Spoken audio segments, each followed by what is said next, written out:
Set Phasers, a highly illogical Star Trek podcast.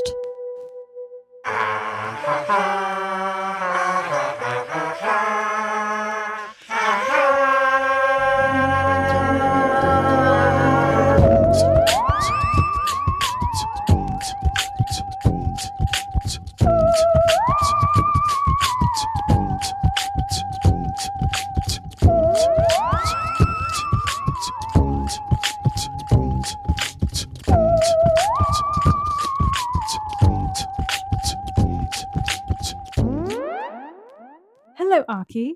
And hello, Stevie. We're back, baby. We're back with new track. With new track, we've got new track. New track, it's real track. Everybody loves that track that we got. And it's Lower Decks. Hello, everyone. Someone's excited. I gotta get back on the rails here.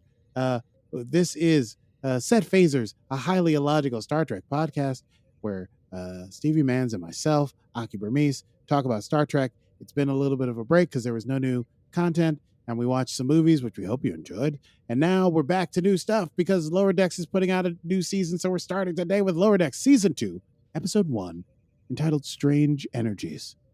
The stardate for today's episode is stardate 32813.7. And you know what? Let's just get into it. Let's just run this mother down. Let's hit it. It's time to run it down. Can you run it down for me? Talk about the car now. Run it down for me.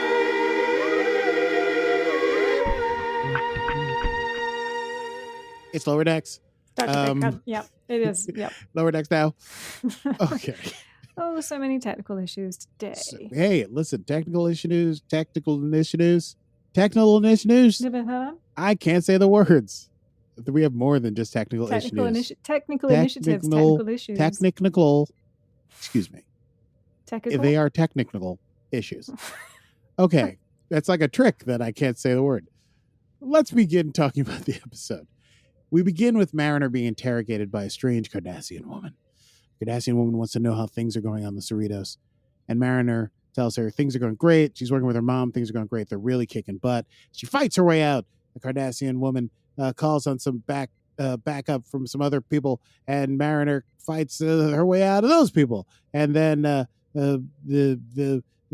she takes that woman hostage and she drags her out into the hallway, and she's trying to get herself off, I guess would be like a Cardassian space station that she's trying to escape from, and doing it all by herself. And we see Boimler there, captured, and she leaves him behind, and he calls out to her, "I'm a hologram. Would you leave your real friend behind?" And we go, "Oh, this might be a holodeck program." And she's talking to the Cardassian as she's taking her hostage, as she's trying to run and get out of there, talking about how she has issues with her mother and how working together has made them work. They're working great, and it's brought them real closeness. But one of the parting shots she gives to holographic Boimler is that now that he's gone, her new best friend is her mother, and she hates it. She's interrupted in all this by the Andorian Jennifer, who tells her that the captain would like to see Mariner in the ready room. When Jennifer leaves, Mariner says, as much as there's supposed to be mutual respect among the crew, she hates that Andorian. I sense a running joke coming. I don't know, maybe not. She resumes the program, and boom, we go into credits. So we find out what's going on. The Cerritos is finishing a diplomatic mission of second contact on the planet of Abergos. We're going to call it Abergos because that's what I wrote down here, and that's how I think it sounded. I never hear the planet names, or Abergos. I know, but I always miss them. I'm always like looking at the planet or some shiny thing, and I miss the name. Yeah, I mean, if we weren't doing this podcast, I would not remember the planet name. The only reason I remember it is because I write it down when I hear it, and probably wrong. So Mariner and Freeman in the ready room, and Freeman is also sort of tired of working with Mariner. As we hear in her voiceover in her captain's log, she's like, things are going great, but all these side quests that Mariner wants to do that she feels compelled to let Mariner do to keep the peace. And just as she says that, Mariner says that she wants to go down to the capital city of Abergos because they never cleaned up after their industrial revolution. She wants to try and power wash just a few of the buildings to let them know like how it could be if it was clean. And we find out that Ransom is also there. He's been waiting for orders the whole time, and he's kind of bristling at the fact that he's being ignored by Freeman so that Mariner can go on and on about things. And he's waiting for orders because he has to give like contact numbers to the Abergosian ambassador. Said it flawlessly. And Freeman says, okay, go do that. And also give Mariner whatever she needs. So later on, Mariner's in the bunks with Rutherford and Tendi. And as folks may remember, last time on Lower Decks. I haven't had to use my reverb for a while. This is exciting. You know, I had to really get the gunk out there and use my low voice there. Boimler left. He sort of took advantage of a situation at the end of last season to get himself transferred and promoted to command staff on the Titan, working under Captain Will Riker, and sort of left his friends in the lurch. So they're using Boimler's bunk for storage. It's got a lot of junk on it and stuff. And they're talking about how Boimler, left them, and he's probably got a sweet, super cool, like whole room to himself now, and all this stuff. Rutherford explains that he has a date with Barnes that night. Barnes, as we may remember from last season, is a trill that Rutherford went on a date with that didn't go super well. Like, it kind of was going well, but then she wasn't like sort of like nerdy enough or whatever. Anyway, ever since last time on Lower Decks, when Rutherford almost got killed and had to rip his implant out and basically had amnesia, he's been doing some things slightly different. Apparently he's going out with Barnes again. This is his third date. Now, Tendi seems a bit put up by this. She asks Mariner if Rutherford seems a bit off. He's like dating Barnes again, and this is their third date. And also, apparently he didn't used to like pears, but now he likes pears. And Tendi says she's worried that he's suffering from SMD, which is an acronym I wrote the meaning of later in my notes. So hold on tight. And she needs to say. Meanwhile, we're on the planet, and Ransom's having a tough time with the Abergosian ambassador. Synthetic memory disintegration? It's synthetic memory disintegration. Yes. Destruction. Yeah, you nailed it, I think. I don't know. Well, it's close. We'll find out when I get to my notes. I should have written it earlier, but I didn't.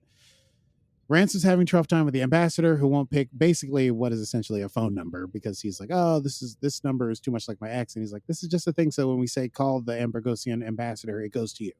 But he won't decide. And Mariner's not being helpful because she's got her power washing backpack on and she wants to power wash. And she uncovers some weird ancient art. But then she also uncovers some weird super crystal that starts to light up with things. And she calls it, quote, some sci-fi stuff is happening. And it's like building up an energy, and it looks like it's about to explode. And Ransom runs over to try and save Mariner from the explosion. And he gets struck by this weird sci-fi stuff.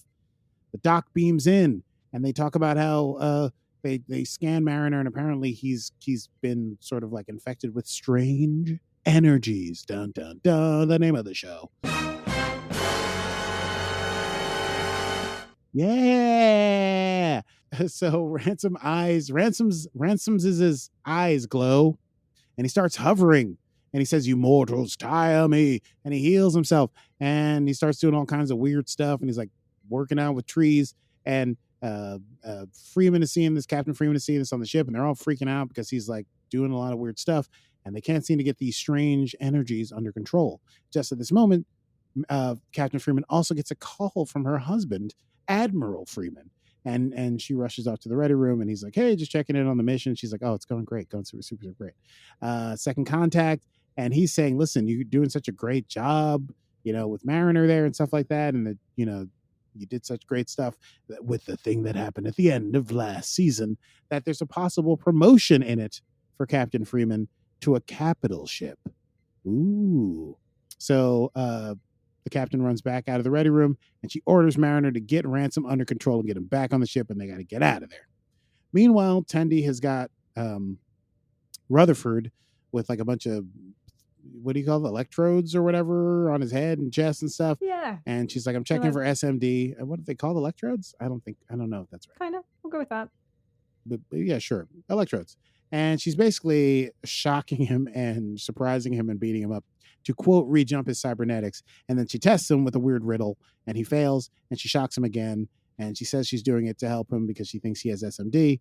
And Rutherford is like, you know what? I got to get out of here. I'm late for my date. Which Tendi, there's a moment here where she could be like, you know what? I've gone too far. But instead she goes, no, I haven't gone far enough.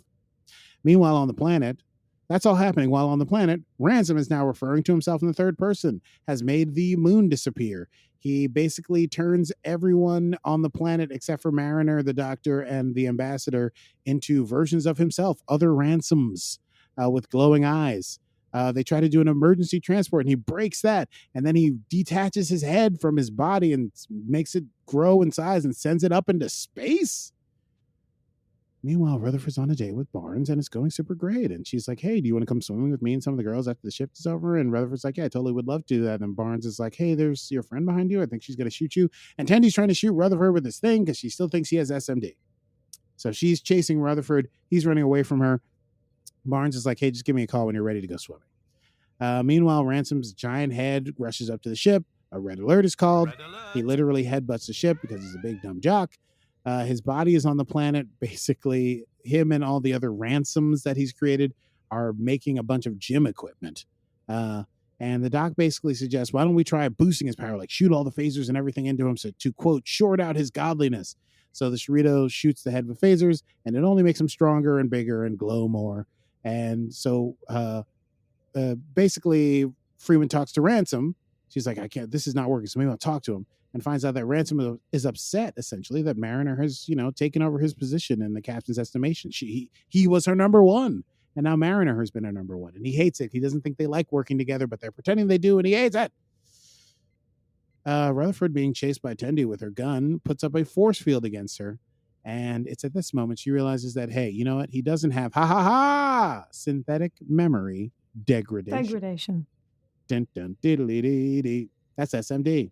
And so they sit down and they start talking. Basically, Tendi's worried that, listen, if Rutherford is changing so much, like dating Barnes and like liking pairs now that he didn't, then maybe he doesn't want to be friends with Tendi anymore. Maybe he doesn't know if he likes her anymore. And Rutherford lowers the force field and says, how could I not still think of you as my greatest friend? You recklessly used science to save my life, even though it was dangerous. He pledges his friendship and science, and they hug. And that's great. Meanwhile, Ransom, the big head, is screaming at the ship and saying that Mariner and Freedom hate working together. And Mariner and Freeman, they agree. But that doesn't stop Ransom from taking the ship, biting the ship in his mouth and basically spitting it out. And then he grows weird space hands out of clouds. And now he's grabbing the ship and holding it with his mouth. And Freeman basically says, no, power down the weapons. And she starts validating him. She says, you were one of my greatest officers, blah, blah, blah. And he starts to power down. Apparently, this praise is his like a kryptonite. But Mariner's not with it. She's like, this is not going to work. And Freeman's like, stand down. And it's working. It's like it's happening. All this praise is like making Ransom feel good. But then Ransom takes it too far. And he's like, you know what? I want to be captain. And Mariner's like, Freeman's like, whoa, buddy. This is my ship. And Ransom's like, I want to be captain. And he goes to bite the ship again. And then for some reason, he stops. And he kind of like, ugh! And then his head gets small and it shrinks down and it floats back down to Earth. Why? Because as we go back to the surface of the planet, Mariner has found Ransom's god body and is kicking it repeatedly in the nards. So the head floats all the way back down to the body, connects, vomits like psychedelic vomit. Mariner keeps kicking him because his eyes keep lighting up. The doc finally shows up with a boulder, drops the boulder on him. Everything reverts. People turn back into themselves. Ambassador shows up, picks a number, and tells him to get the hell off his planet. Ransom, this is our little epilogue. He's in sickbay, totally naked for no reason. And there's a little subplot where Stevens is like just completely worships Ransom. So he's reading to Ransom. And Mariner and her mother in the ready room. And they both agree, like, you know what? It was great, but maybe we need to, like, set up some boundaries. And they both agree, like, maybe they can work together every now and again, but not, all the time. And then Freeman has Mariner taken to the brig. Everything's back to normal. And the crew, Tendi and Rutherford are hanging out with Mariner while she's behind the force field in the bridge. And they're like, I wonder what Boimler's up to. He's probably having a great time. Cut to Boimler on the Titan in a firefight with some sort of beast. Riker is gleeful. Yeah, the ship is being attacked by energy weapons, and they're flying into an anomaly, and they go directly into the anomaly. Riker screams triumphantly, and Boimler screams in terror. And here endeth the rundown of Season 2, Episode 1, Lower Decks, Strange Energies. Good job. You did that in probably, How long did it take? forever. About 10 minutes, Yeah. maybe a little more. Good job. Hey, I'm doing my best here. Yeah. There's a lot. You know, they pack a lot into these 25.5-minute episodes. Like full, 25? it's a I thought they were full. 22. It might be. Maybe it I was think this was 25. long. I think this was 24, 25. I'm not sure. All right. But you know, they're full. It's like entertainment, man. It's a full episode of Star Trek, even if it's not an hour, but it's got beats. It's got all the beats. What did you think? Do you think it was a solid opening for season 2? Excuse me. Yes, I do. I thought it was super fun. Had a lot of great jokes in it. Comes back with, you know, some of those like Star Trek tropes, which, you know, we love, like people getting Trek tropes. Trek tropes, getting like turned into weird gods by energy weapons and stuff, and also it's got some interpersonal stuff. You know, I guess our big thing was like wondering, like, Mariner and her mother have made up at the end of season 1, so maybe everything's going to be hunky dory forever, and it turns out no, it's not. And I also liked that I was curious if we were going to be like jumping back and forth between the Titan and the Cerritos, but I guess we're doing sort of like a Discovery season 3 kind of deal, where it's like the first episode is just one of the main characters, and maybe episode 2 will be Boimler going into this anomaly. I have no idea. Anyway, I loved it. What about you? I did. I thought it was good. It was one of those where you're right. There was a lot happening. And there was a lot of like deep Trek references. There was like TOS references, TNG references, trills, you know, like probably, you know, throwing in a lot of Deep Space Nine for like Trill and symbiont stuff. Certainly the Cardassian interrogation is very Deep Space Nine. Yeah. No, I liked it. I didn't laugh as much as maybe because I was just like was hoping for some, you know, like I was so excited about season 1. And I think like I did enjoy it, but I don't know. I didn't love the first episode. I'm so surprised. I liked it a lot, but I think maybe I was a bit like, because it doesn't feel as familiar. Like, Boimler's not there. Shax isn't there. Well, Shax is dead. Long may he rest. Is dead. However, his voice actor was credited in the credits. Did you notice? I didn't notice that, but flashback, or maybe he gets Nemesis reborn by the Romulans. We shall see. Nemesis / what's her tush? Oh God, I keep saying tush when I can't remember someone's name. Tasha Yar. Yes, Tasha Yar. You know, that's true. We could Romulans do a Tasha Yar cloning people. Yes, where he comes back as his Romulan self or something. Yeah, that could be weird. That could be weird. No, I agree. I think obviously, but I feel like it's gonna. I mean, listen, we don't have to get crazy here. We're two super nerds, so we will. I feel like it's gonna build. It builds the tension because we don't have Boimler. We're gonna be so much more satisfied when Boimler and Mariner and Rutherford and Tendi are all back together. You know, so we're because Rutherford is still not himself yet.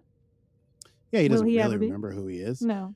He's and their plot line is very B plot line because we're really dealing with Mariner and her mother a lot, and we got a lot of things that I feel like are plot hooks for the season, which I enjoyed, like Mariner and her mother not necessarily working out, Rutherford's amnesia, Tendi's like her feelings about Rutherford as a friend, or are they more? Who knows? And Rutherford and Barnes, is that going to be a thing? Seems like it might be. Also, Boimler, obviously, what Boimler's doing on Titan, what's going on Titan. But I think most interesting for me was that very little thing with between Freeman and Freeman, that Captain Freeman might get a promotion to a capital ship if she plays her cards right. Which, of course, you know, she's been bemoaning the situation with the Cerritos and their missions since last season. So I think there's many things in the offing. Interesting. I wonder, it's funny because, you know, I think now I'm looking at Lower Decks with the same lens as like TNG or some of the movies. And I think some of the criticisms of the TNG movies were that some of the other bridge characters didn't really get the development in the movies. Yeah. You know, like Daisy got a lot of development. And I'm like, oh, I wonder if like Ransom's going to get like a really good storyline, or is like Dr. Ta'ana going to get a really good storyline? You know? I'm curious. But I do feel like we know a lot about we know he went to Barcelona. And he likes to sing songs. He likes to True. work out. But he doesn't get a lot. But like, and this was sort of an episode about Ransom, but not really. Yeah, this was Ransom was just upset that he had been usurped by Mariner. Yeah. Well, should we move on to quotable moments? Let's move on to quotable moments. Quotable moments. Did you spit your tea out? Those almost very nearly happened. Oh, it sounded right, but also what? Oh, there it is. I bet you. Quotable moments. You were very close. Thanks. Well, I did do it myself. I'm just saying, pitch perfect. That's all I'm saying. I had a couple of quotes that I really enjoyed. Even in the cold open, I really enjoyed when Mariner resumes the program and they're still flying and goes back to the controls. They're being shot at in a dogfight in space. Pew, pew, pew, pew, pew. And she starts squatting at the thing. And the Cardassian says, "Why are you squatting? We're going to die. Stop that." And Mariner says, "I can't. It's leg day." I thought that was great. That's a really dumb joke. I feel like I know what your quote is that you're gonna like because you texted to you me do, because I spoiled it for you. I'm so sorry. Right before I took off. Sorry. And then you were like airplane mode, and I couldn't apologize. No, it's all right. I literally had to turn my phone off a second after you said it. Oh, I thought you said airplane mode because you were pissed No, at me. I was on an airplane. Yeah. Well, my other favorite quote was at the very end. Mariner says, "Love you, Mom," as she's being dragged off the bridge and taken to the brig. And Freeman says, "Love you too. Never disobey me again." I thought that was good. It's always good to have the last word, isn't it? No, yes, exactly. Now, what is it? Would you like to share your quotable moments? I would love to share mine. Yes. Mariner to Ransom when she was explaining what had happened to him, and she said, "You were trying to eat the ship, sir. I had to apply concentrated force to your neutral zone." Yes. Love that. In this instance, his neutral zone being his nuts. Yeah. Which she may kick him maybe 8 times. Oh yeah, she had fun. She went to town. Yeah. She really went to town, and then they dropped a rock on him. Yes, but that was the TOS reference. That was a TOS thing to what's it called? I've never seen that. Gary Mitchell. I thought Gary Mitchell was like the guy in Spandau Ballet. Oh, it was Gary Kent. I don't know. Yeah. No. Yeah. Yes. Gotta love the old Trek tropes of the thing turns an unsuspecting person into a sudden god and everyone races to stop them from becoming an omnipotent destroyer and eater of worlds by dropping a big rock on them. Always a solution. Or a bit like that TNG episode where Data becomes the sun god. Yes. Yeah. Or the night god. I forget which one it is. It's the night god. It happens in literally every franchise. Pretty much, yeah. Want to do some Easter eggs? Some what? Easter eggs. Oh, did you have some Easter eggs? Let's Easter egg it. I have some Easter eggs. Yeah, you see the song. Easter eggs. Hello, ladies and gentlemen. My name is Aggie Berbiz. I'm live on the scene of Lower Decks Season 2, Episode 1, Strange Energies. And we go now to Stevie Manns with the Easter eggs. Stevie, please. Aki, hello. Good to be here, always. Hello, it's great to see you. Great to see you too. We had a few Easter eggs. I don't know how many we noticed, but... obviously, the first one being the Gary Mitchell things. That was from the original series. The original series, 62 to 65. Yep. And Dr. Diana was like, "I don't know how we did it. Kirk dropped a boulder on him." And then at the end, they did drop a boulder on him. Boom. Cardassians, obviously, the opening scene, we have Mariner being interrogated by Cardassians. And there are all of these lights. And Boimler says, "They keep showing me lights." Nice little throwback to, I think it was Champion of some, I forget the episode. Mm-hmm. Champion I can't remember the name either, things. but yeah, exactly. Yeah. Yeah. I mean, exactly. Yes. Exactly. Oh, one of my favorites was the sonic shower. Did you notice that? No. So, when was the sonic shower? When Mariner was like cleaning the buildings. Oh, yeah. She was using, yes, totally. Sonic shower power washer. I forgot about sonic showers. What a ridiculous concept. It is, but the funny thing, we've never seen them. That was the first time we've ever really seen one. I think we did see them. In Voyager, we sort of saw it, but we didn't see it. There were a couple like dreamy, steamy scenes in Enterprise when I think I'm not going to say what's her tush, I can only remember the actor's real name, which is Jolene. She played the Vulcan. Why can't I remember characters' names today? I'm remembering all the actors' names. T'Pol. Oh, T'Pol. On Voyager. She had a couple like weird scenes when she was going through Vulcan puberty thing where that happens inconveniently to both her and Spock. And she had to take a shower and she has a weird fantasy about Trip. Anyway, I'm pretty sure that was in a sonic shower. Oh, yeah. You're right. I take it back. Why do I remember that? It's because I have an encyclopedic memory of Star Trek, not because it was a hot, steamy scene and I was a teenage boy. No, I was older than that, so I have no excuse. Let's edit that out. Anyway, we have seen sonic showers. I approve. Someone somewhere has proof. Did you notice at the beginning the credits slightly changed? I did notice. They were shorter too. I wasn't. Maybe they made them a little bit shorter so they could make the episodes longer. We need to run them. I need to run them side by side. I only spotted it in one bit where like it was the sort of ship confrontation with the Borg, and there was an extra couple of ships, and one was a Pac-led ship, which is obviously from the finale of the last season. But I thought that was interesting. Yeah, little Easter eggs in the thingies. Now, am I being funny? But I noticed that the stars looked different. They were kind of like colorful rather than just like the white ones. They were almost kind of light colored. I need to look back to season 1 to confirm that. But like there was just the colors just looked a little bit different and a bit brighter. So I wondered if that's because sometimes when they upgrade in Pixar and you get like these new kind of things, I wondered if that was like a new. I'm curious. You're making me think maybe there's like an overarching longer plot here. Oh, like a season-long arc of some sort. With colors? I don't know. Because Bormler went into the anomaly. Maybe that Cerritos has to go in after the Titan to save them or something, and they go to like upside down space, but not the mirror universe. Oh man, a Lower Decks mirror universe episode. It's so fun. That would be good. Oh yeah, I always love the mirror universe. Yeah. And the one last one I had was like LDS. So when Rutherford is like running away from Tendi, and he refers to synthetic memory degradation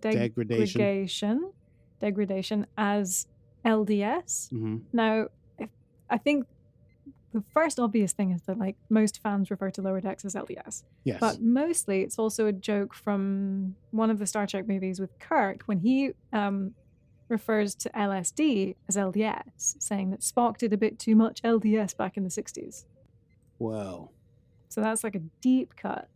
Crazy. But I think like because Rutherford said LDS versus LSD, then I think that was it was a reference to something. I'm just not sure which one it was. I totally missed that. That's very keen. Look who's so keen. But anyway, yes. There we have it, Aki. That's it. That's us from the Easter eggs here down on the Lower Deck scene. So back to you in the studio. Thank you very much, and tune in next week where we'll get more Easter eggs, I'm sure, here on Easter egg segment of the show that we do. Back to you, normal people. Next time? Yeah, let's head to next time. Let's see if it works. Next time. Is it working? Set phasers. Hey! There it is. We're back, baby, in every way. Listen, you people listening out there, you're so great. Thank you for joining us. If you enjoyed the program, you can go back and catch some old episodes, or you can catch it every Monday new wherever you get your podcast from. Just check it out because we're going to be going down the list. Oh, I'm supposed to tell you what we're doing next week. I don't know what the name of the episode is because they're coming out week to week, and I'm not going to look it up, but we'll be doing episode 2 of season 2 of Star Trek Lower Decks. Indeed. And of course, if you want to follow us on all of the social media channels, I have taken a little break from the social media, but I'm getting back to it. We are at Set Phasers and at Set Phasers Podcast on Facebook and Instagram. Indeed. Meme Game Strong. Look who's keen. Meme Game Strong. Stevie Mean Game Strong. Yeah. I tried to come up with a nickname and just made it longer. Also, if you want to support our continuing mission to discover what else Star Trek has in store for us, Lower Decks or otherwise, we'd only be delighted. You can patronize this week and take it by going to patreon.com/setphasers. Let me review that. You can patronize us. We can take it by going to patreon.com/setphasers, which is how I should do all of our reads from now on. I agree. I don't know why it's taken us one whole year to figure that out. Sure. Well, is that us? Yeah. All right. Well, until next time, I'm Stevie Mans. And I'm doing a bad impersonation of William Shatner. And this has been Set Phasers, a highly illogical Star Trek podcast. Computer. That didn't work. End program. Well, I liked it. Computer. Thanks. It's hard to do Computer. a one-word Shatner. Yeah. Yeah. Computer. End the program.